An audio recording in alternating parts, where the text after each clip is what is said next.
Hi, everyone. My name is Ferdi. I'm the Deputy Director of the International Fact-Checking Network. Before that, I was the Program Manager leading a lot of our initiatives. Today, I want to talk about a few things that we do at the IFCN, as well as the Spread the Facts grant program.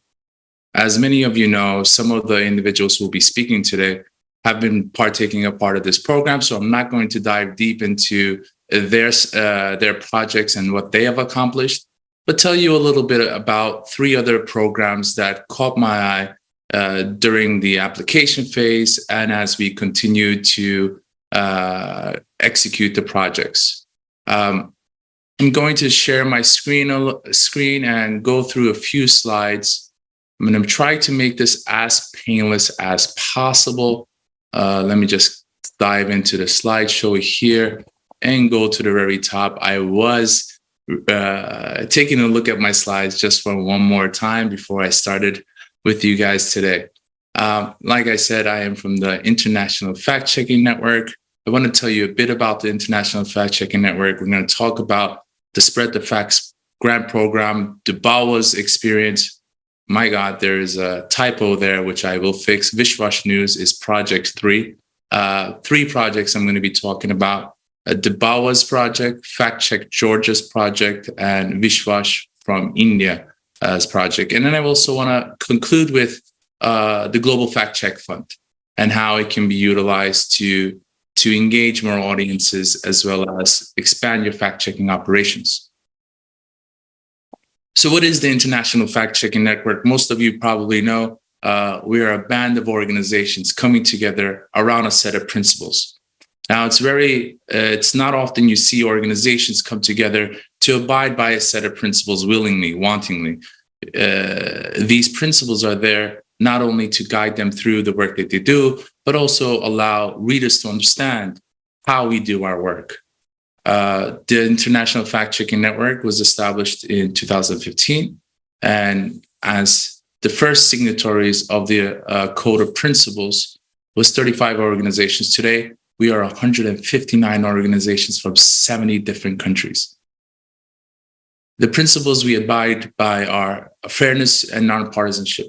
As you've heard in the last 2 days, these are very important 2 aspects of the work that we do. Transparency of the sources. Today, there are some discussions around this. How can we access those sources?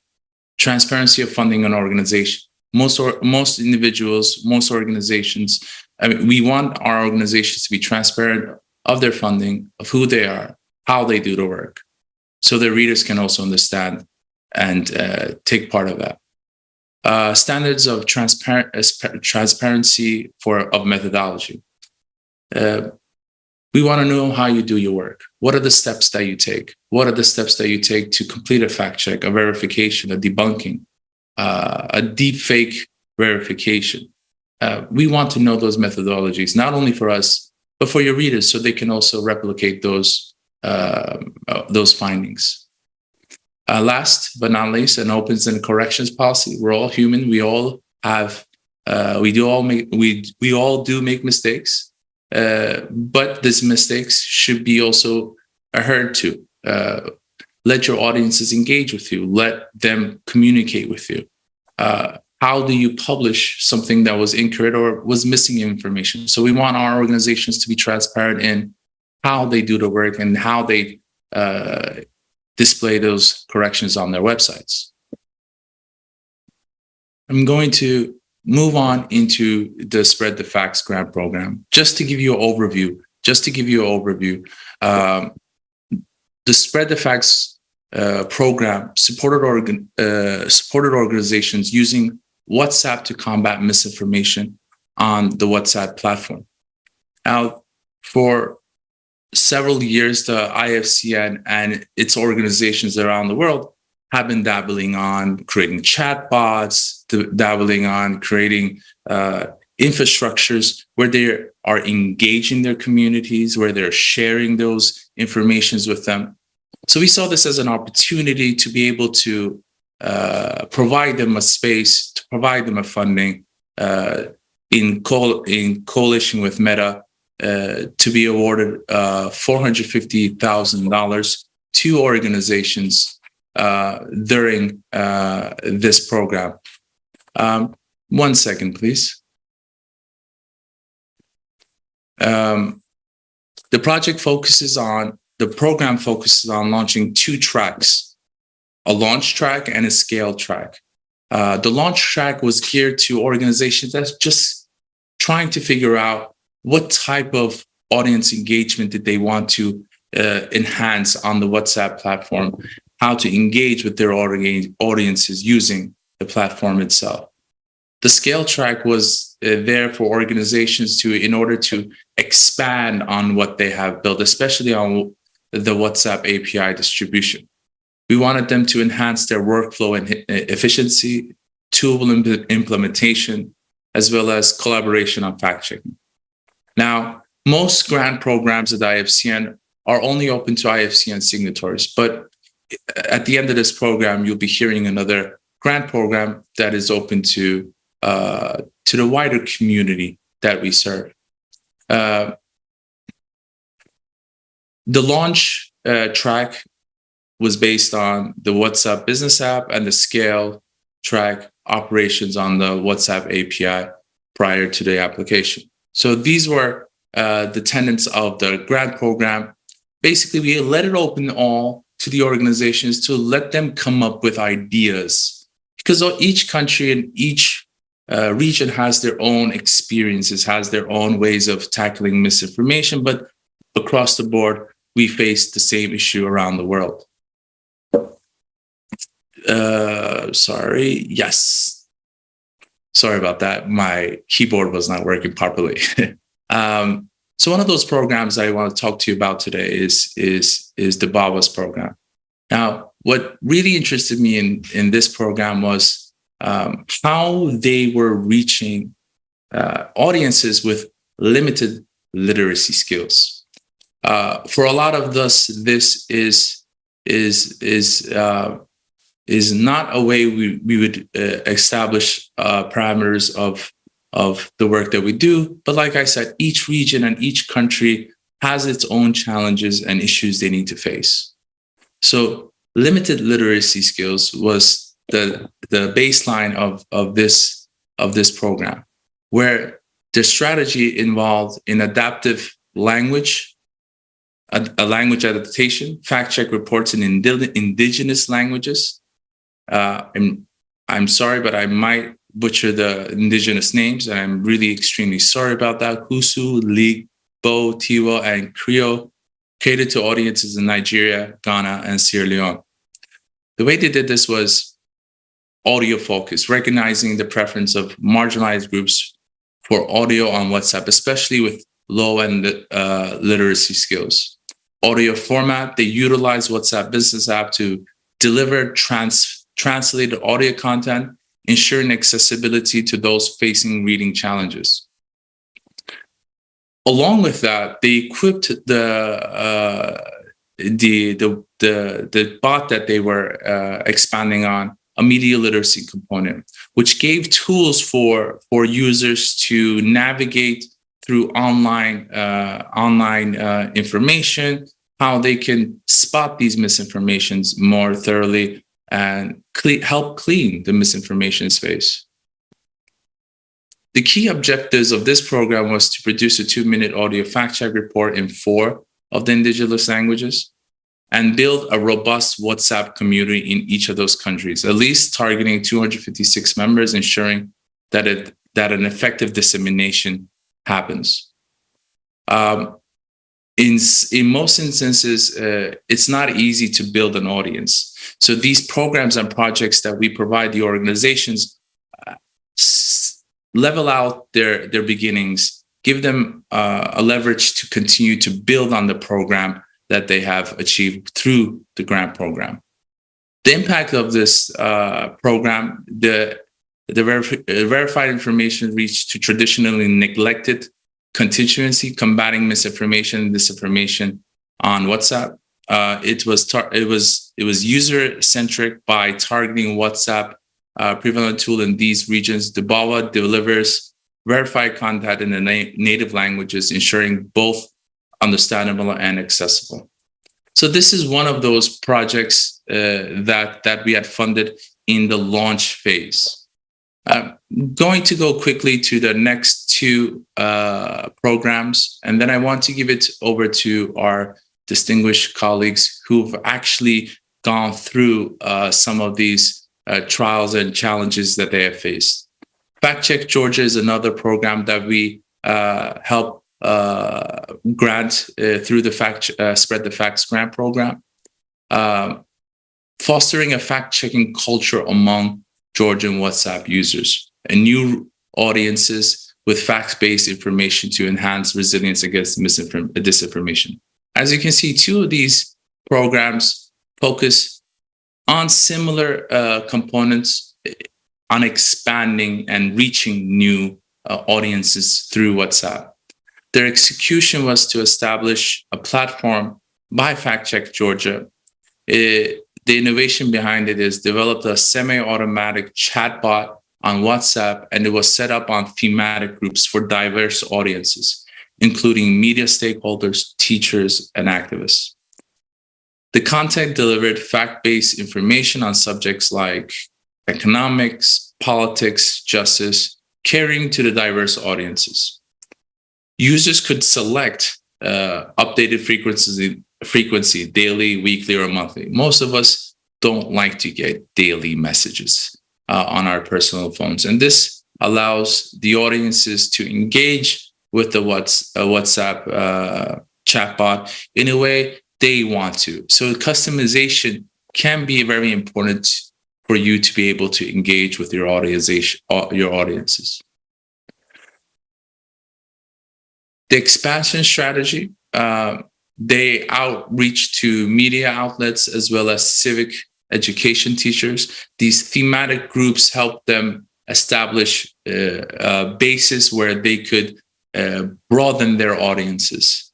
They established various stakeholders like teachers, media representatives, regional activists to broaden the distribution of the mobile-ready fact-checking content and offer a reporting and verification service for user misinformation. What was the impact of this one? Well, there was a story that one of the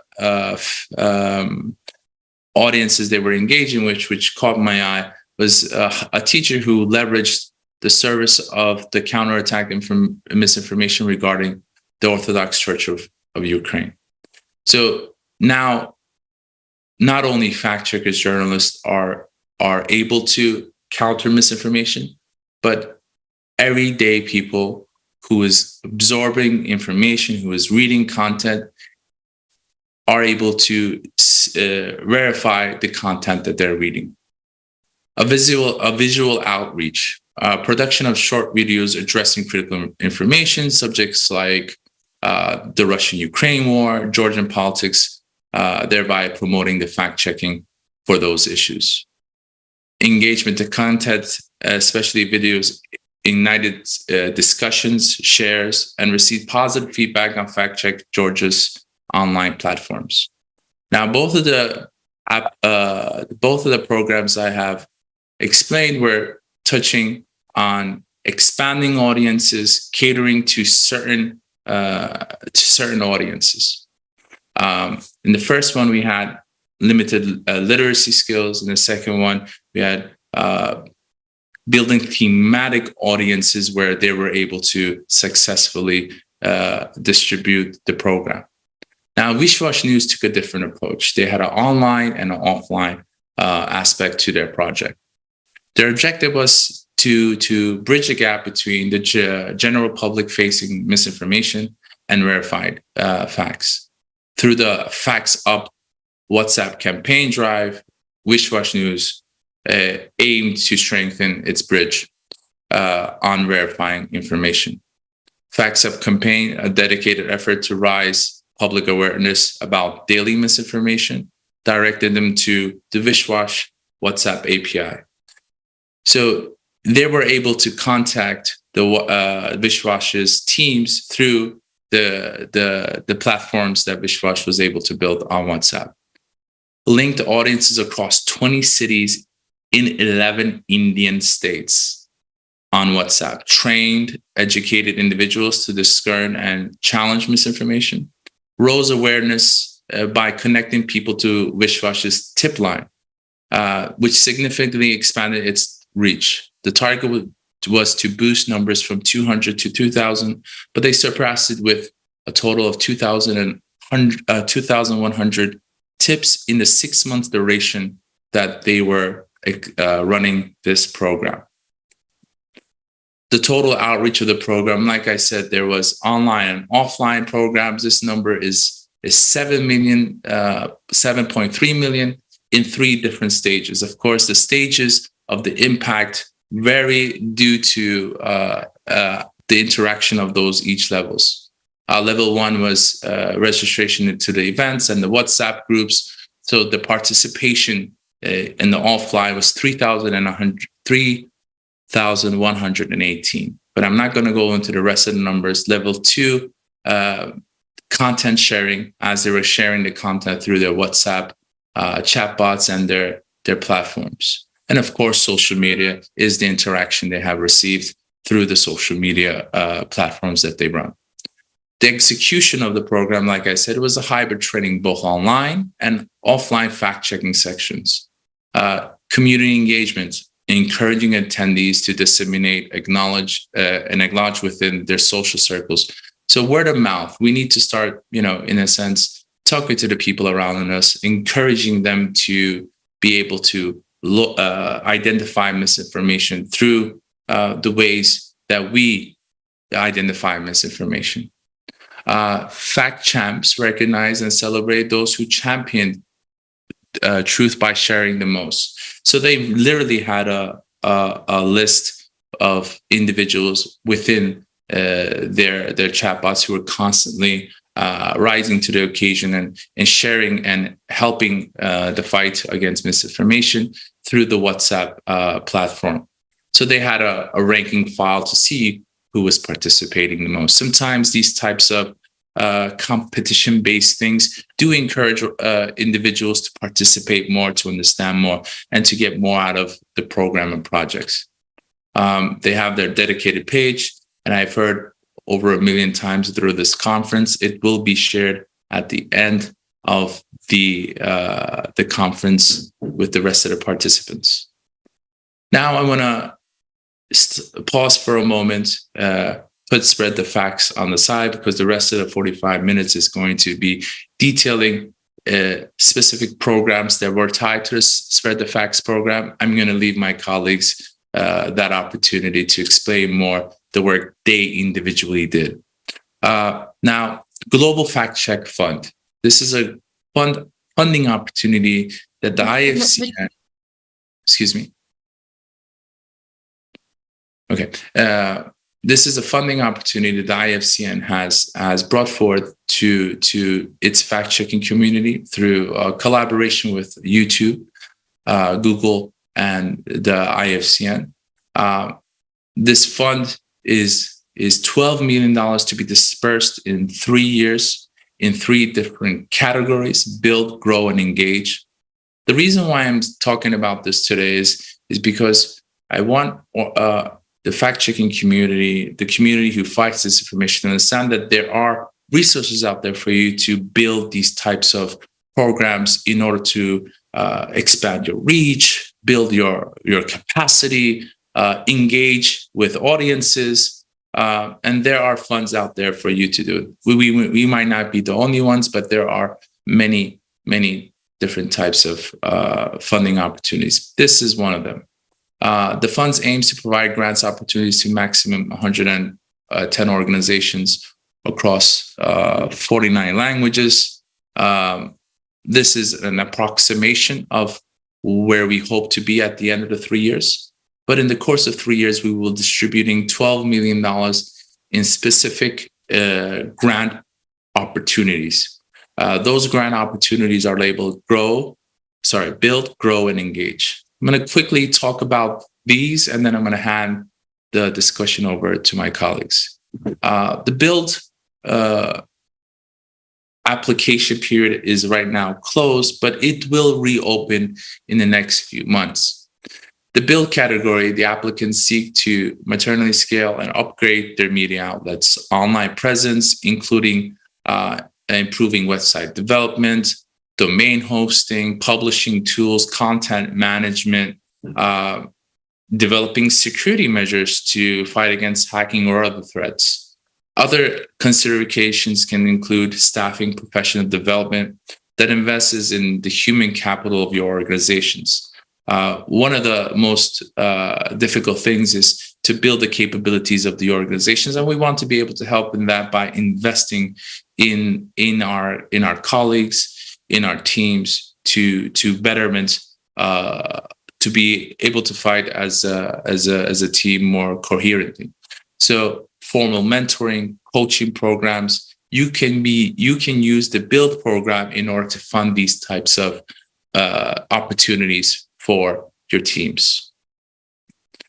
The grow application period just commenced a few weeks ago, but again, like I said, it will reopen in the next few months.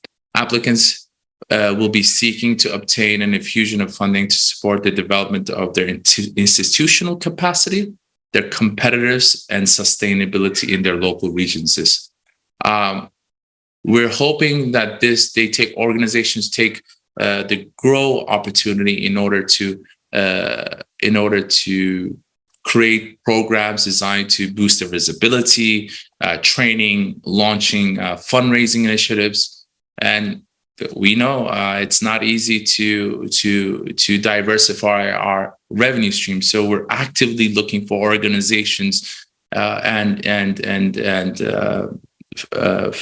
newsrooms that have been able to crack this, but also who want to see if new ways can be able to apply to the work that they do.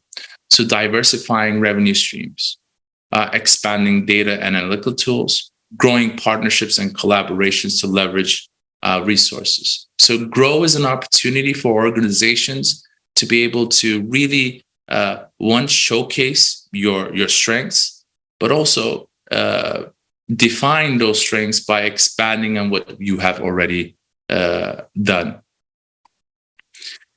The engage portion of this grant program is to engage with multiple stakeholders. This entirety grant program is open to IFCN verified signatories and the larger fact-checking community. Those eligibility criteria are listed on our website. And again, once this slide is shared, you'll be able to take a look at that as well. The engage section of the program is to increase staffing, expanding and creating programs designed to boost visibility, training, cross-pollination across technology channels, explore new markets, audience research, metrics, analytics, digital media, community engagement, innovation and experimentation in developing tools for fact-checking. In the past, and as we will continue to do so at the IFCN, we are always looking forward to expanding our community's reach, our community's capabilities. This is the reason why 159 organizations come together around a code of principles that allows us to disseminate best practices across the world. Our global event at every year, Global Fact, is going to be in Sarajevo this year. This is another opportunity that we present to our organizations to be enhanced in the community who is fighting against misinformation. I'm going to stop right over there, and I hope that was useful. I'm open to questions, and I will be on till the end.